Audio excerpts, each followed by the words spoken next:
This Civic Media podcast is sponsored by UW Organ and Tissue Donation. Organ donations are desperately needed, and now is the right time to become an organ donor. Talk to your family. Get the dot. Save lives. Go to heroicdeed.com.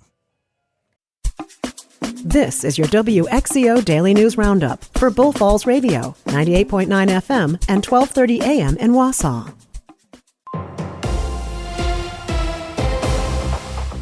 For WXCO News, I'm Brittany Merlot. Wausau is considering permanently banning alcohol use in public parks. If you remember last year, the Wausau City Council imposed a temporary ban on drinking alcohol in city parks and other spaces during daytime hours. And that's set to expire at the end of the year. So, city council members and law enforcement are trying to get a plan on a permanent ban. Wausau Police Chief Matthew Barnes recommended making it permanent and said it's helped the department and the community a lot in the last year. The ban would not be in effect from 4 to 11 p.m., and permits would still be allowed for special events. But if you're caught drinking earlier, you then can be fined up to $50. The plan is now headed to the full council.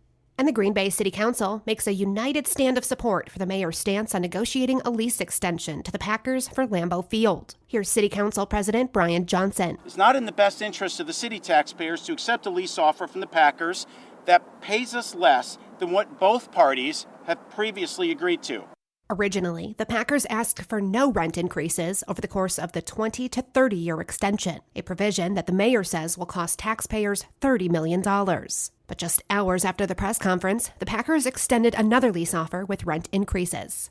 And the newest train route to go through Wisconsin has hit a big milestone in less than 6 months. Here's Savannah Tomey Olsen. The new Amtrak line that just launched earlier this year has already had 100,000 riders. The Borealis line goes from Minneapolis-St. Paul to Chicago with stops throughout Wisconsin: La Crosse, Tomah, Wisconsin Dells, Portage, Columbus, Milwaukee, and Sturtevant. People riding on the Borealis line today got a free drink and a 100-gram bar to celebrate the milestone. Now that the route is in operation, it's the first time in 46 years 2 trains leave from the city to Chicago every day. And the Borealis line just launched in May of this year.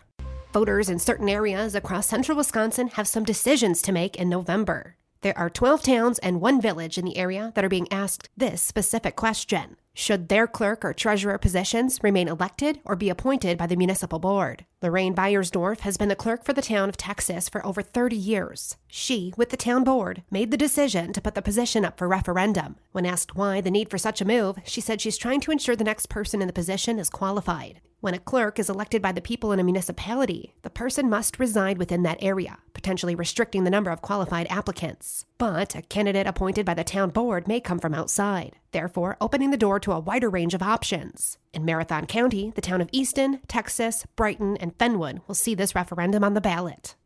And be patient at the polls. Here's Stuart Waddles on why. Poll workers deal with a surge in early voting.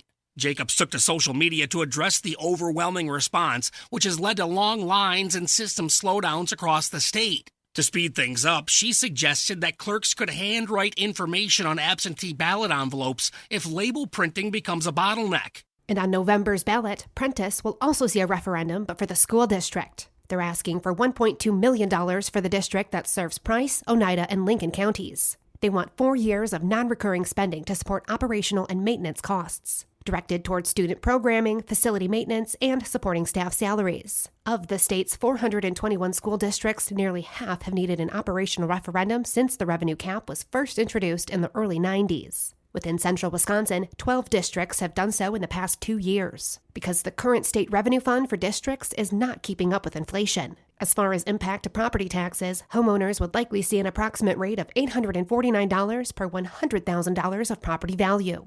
A missing Antigo man was found dead in the woods in Langlade County yesterday. 34-year-old Matthew Howard of Antigo had last been heard from Saturday and was reported missing on Sunday. In the early afternoon on Wednesday, Howard was found dead in the area of Cedar Road just north of New Road in the town of Rolling. Investigation into his death is being conducted by the Langlade County Sheriff's Office, and no further information is available.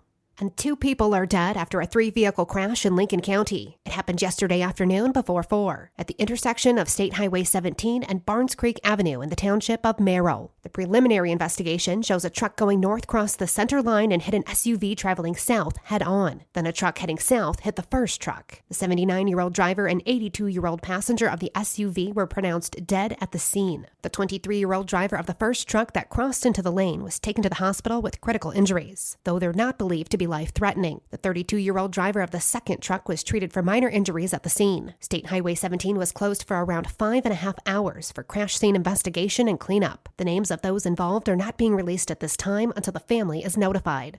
And the Navy is adding a new vessel to its fleet, and they're doing it in Milwaukee. Stuart Waddles has more. The commissioning of the USS Beloit will take place in the city come November. The combat ship, named after the Wisconsin city, honors that city's naval contribution of building engines. That's been being done at the Fairbanks Morse plant. And job hunters should be cautious of jobs offered through apps and texts, says Michelle Raynon with the Wisconsin Department of Agriculture, Trade, and Consumer Protection. You into maybe a Google room to hold that interview, and they may claim some technology problems during the interview as to why you can't see them or different connections, but they're going to want you to, quote, fill out their applications where you're going to hand over that personal information. Contact the DAPTC if you suspect a scam. Are you feeling it? Itchy, dry skin can get worse as temperatures start to dip and the air dries out. Here's Melissa Kay with more. If your dry skin causes persistent discomfort and is a disruption to your daily life, you could be dealing with eczema. People with eczema tend to have more inflammation at the skin layer, so it presents with dry, itchy, scaly, rashy skin. Abigail Tao is an MD and dermatologist with Aspirus Health. She said people with eczema experience weakened skin barriers, making skin more susceptible. Fragrance, the yeast on the skin, the bacteria on the skin. The drier it is outside, so the colder,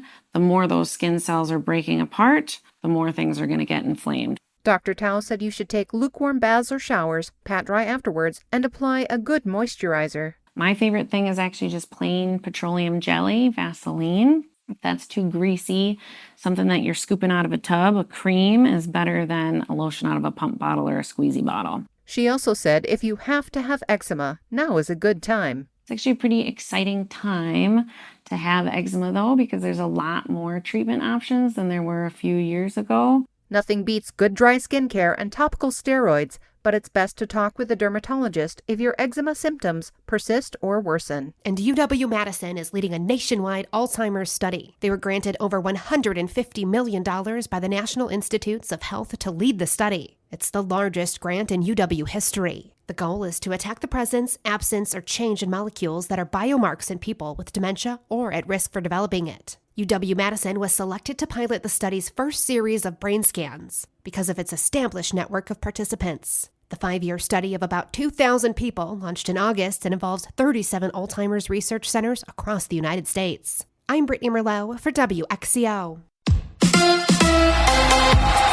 The Bucks win on the road. Hi, I'm Mike Clemens with sports. NBA, the Bucks won their season opener in Philly, 124-109. Did they get a break since the 76ers' Paul George and Joel Embiid were both out with knee injuries? Doc Rivers. No, I mean, we didn't have Chris, which is one of our key guys. But we're not worried about the opponent right now, honestly. We're more worried about how we play. The Bucks host the Bulls tomorrow night. College football, the Badgers host number 3 ranked Penn State Saturday night. Luke Fickell on facing that tough Nittany Lions defensive front. They're going to move all around. They've got really, really good athletes. I think, obviously, that's where the strength of their team is. NFL, Matt LaFleur inviting his close friend and former Jets head coach Robert Saleh to practice. Will Saleh be joining the coaching staff? It's pretty fluid. I think it's important for him to spend time, obviously, with his family. So he's staying through Thursday and going back on Friday. The Packers play the Jaguars in Jacksonville Sunday. With sports, I'm Mike Clemens.